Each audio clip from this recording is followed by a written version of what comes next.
নমস্কার বন্ধুরা, কেমন আছো তোমরা সবাই? আশা করছি খুব ভালো আছো।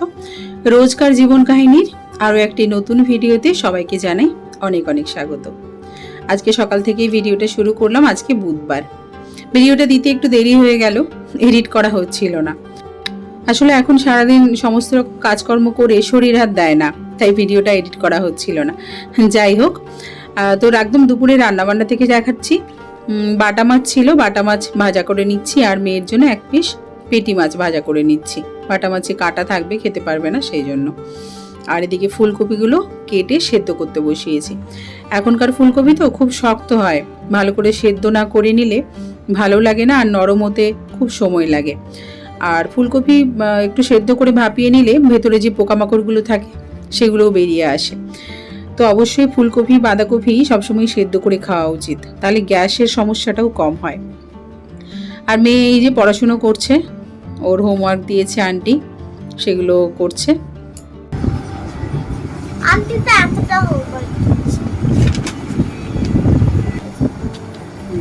ঠিক আছে, করে না। তো হোমওয়ার্কগুলো করুক, আর আমি এদিকে রান্নাবান্নাগুলো করি। আর কথা বলতে বলতে মাছটাও ভাজা হয়ে গেছে। সব মাছগুলো এখন তুলে নিচ্ছি। বাটা মাছ খেতে আমার খুবই ভালো লাগে। একটু কাটা হয় ঠিকই, কিন্তু খুব ভালো টেস্ট হয়, খুব ভালো লাগে। আর তরকারিটা খুবই সাধারণভাবে করব, খুব বেশি মশলাপাতি ব্যবহার করব না। তো ফুলকপিগুলো খুব ভালো করে সেদ্ধ হয়ে গেছে, আর দুখানা বড় বড় পোকা বেরিয়েছে ফুলকপিগুলো থেকে। তো সেইগুলো সব ভালো করে ধুয়ে পরিষ্কার করে সেদ্ধ করার পরে আবার কলের জলে একবার ধুয়ে নিয়েছি ভালো করে। তারপরে ভাজা করে নিচ্ছি, একদম সুন্দর করে লাল লাল করে ভেজে নেব, তাহলেই বেশি টেস্ট লাগে। একটু নুন দিয়ে দেবো, নুন দিলে বেশ ভালো করে নুনগুলো ঢুকে যাবে ভেতরে। যদিও সেদ্ধের সময় হালকা নুন দিয়েছিলাম, এখনও অল্প করে একটু নুন দিয়ে বেশ লাল লাল করে ভাজা ভাজা করে নিচ্ছি।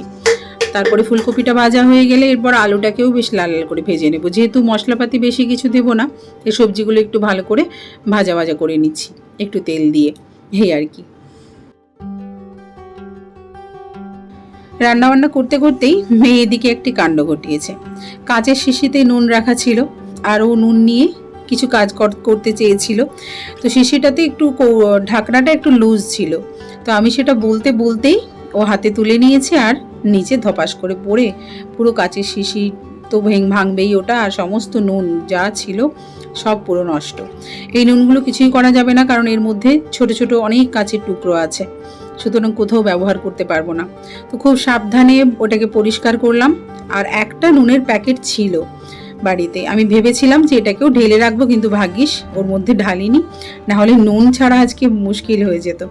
এই দুপুরবেলায় আবার নুন আনতে যেতে হতো। তো যাই হোক, তরকারিটা এখন এবার করছি। একটু জিরে ফোড়ন দিয়েছি, আর যত গুঁড়ো মশলাগুলো, ধনে গুঁড়ো, জিরে গুঁড়ো, লঙ্কার গুঁড়ো, হলুদ গুঁড়ো, সব কিছু এই তেলে একটু ভাজা ভাজা করে নেব। ব্যাস, এই হচ্ছে মশলা, আর কিছুই মশলা দেব না, আদা টাদাও দেব না। দিয়ে এবারে আলুগুলো এর মধ্যে দিয়ে ভালো করে ভাজা ভাজা করে নেব। একটু ভালো করে মশলার সাথে কষিয়ে আলুগুলো ভাজা ভাজা করে নিচ্ছি। আর নুনটা ফেলে দিয়ে মেয়ে তো খুব ভয় পেয়ে গেছে, ও ভেবেছে আমি ওকে মারবো বা বকবো, কিছু বলবো। একটু রাগও হচ্ছিল ওর উপর, এতটা নুন নষ্ট হলো। তারপর ভাবলাম কৌটোটা তো একটু লুজ ছিলই, ওর তো দোষ নেই, আর এটা আমার হাত থেকে পড়েও ভাঙতে পারতো, সুতরাং ওকে আর মেরে ধরে কী লাভ, যে কারোর সাথে এটা হতে পারতো।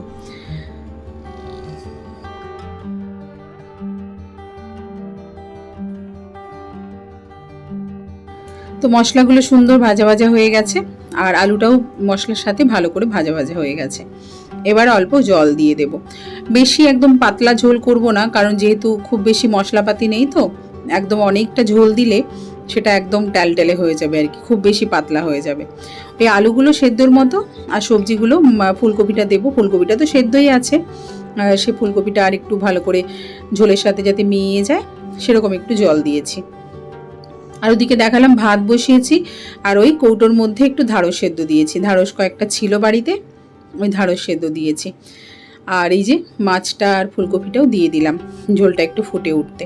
ভালো করে এগুলো এখন একটু সেদ্ধ হয়ে যাক, ব্যাস তারপরেই নামিয়ে নেব, আর কিছু করার নেই। ব্যাস, এই যে বাটা মাছ দিয়ে আলু ফুলকপি দিয়ে ঝোল রেডি হয়ে গেছে। চলো মেয়ের জন্য এখন ভাতটাও বেড়ে নিই, ওকে খাইয়ে দিই, আর ওর তো পেটি মাছ। আর এদিকে আমি ঢ্যাঁড়সটাকেও এই যে সেদ্ধ হয়ে গেছে। আজকে আর শুকনো লঙ্কা দিচ্ছি না, কাঁচা তেল আর কাঁচা লঙ্কা দিয়ে ওটাকে মেখে নেব। তো চলো আজকের ভিডিওটাও এখানে শেষ করছি। ভিডিওটা কেমন লাগলো অবশ্যই তোমরা জানিও। যদি ভালো লাগে আমাকে একটি কমেন্ট করে জানিও আর ভিডিওটা লাইক করে দিও। আর এরকম আরও সুন্দর সুন্দর ভিডিও পাওয়ার জন্য অবশ্যই আমার চ্যানেলটাকে সাবস্ক্রাইব করে নিও। সবাই খুব ভালো থেকো, সুস্থ থেকো। দেখা হবে খুব তাড়াতাড়ি পরের একটি ভিডিওতে। সবাইকে অনেক অনেক ভালোবাসা আমার।